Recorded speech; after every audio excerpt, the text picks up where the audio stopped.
দেখুন, বাংলার মানুষ তৃণমূলের কদর্য রূপ সামনে আবার প্রকাশিত হলো। নির্বাচনের পরে মানিক রায় ময়নাগুড়িতে থাকতে পারছিল না। কংগ্রেসের সক্রিয় কর্মী মানিক রায়কে ঘর ছাড়া হতে হয়েছিল, শিলিগুড়িতে আশ্রয় নিয়েছিল। সেখান থেকে গতকাল রাত্রে যখন ফিরে আসে, তারপরে তার বাড়িতে ভাঙচুর করা হয়। বাড়ি থেকে ডেকে নিয়ে গিয়ে তৃণমূলের বুথ সভাপতি নেতৃত্বে দুষ্কৃতকারীরা একদল তৃণমূলের কর্মী সংগঠিতভাবে গাছে বেঁধে পিটিয়ে পিটিয়ে খুন করলো মানিক রায়কে। কংগ্রেসের একজন সক্রিয় কর্মীকে বলি দিতে হলো আজকে শুধুমাত্র রাজনৈতিক কারণে।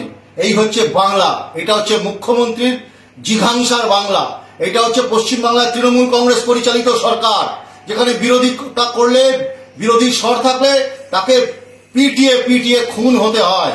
এই বাংলায় চলছে, এটাই এগিয়ে বাংলার মডেল। এখানে দুষ্কৃতকারীরা, তৃণমূল, দুষ্কৃতকারী, পুলিশ একসঙ্গে বিরোধীদের ওপর আক্রমণ হানিয়ে আনছে প্রতিদিন, প্রতিনিয়ত।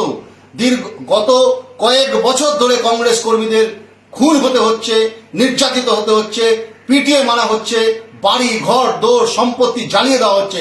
এটাই তৃণমূল, এটাই তৃণমূলের আসল চরিত্র। আমরা ধিক্কার জানাই, অবিলম্বে দোষীদের গ্রেপ্তার করতে পারবো। ধিক্কার জানাই, লজ্জা, বাংলার লজ্জা। বিরোধী করার অপরাধে আজকে খুন হতে হলো এক রাজবংশী মানিক রায়ের মতো একটা তরতাজা প্রাণকে আমাদের হারাতে হলো।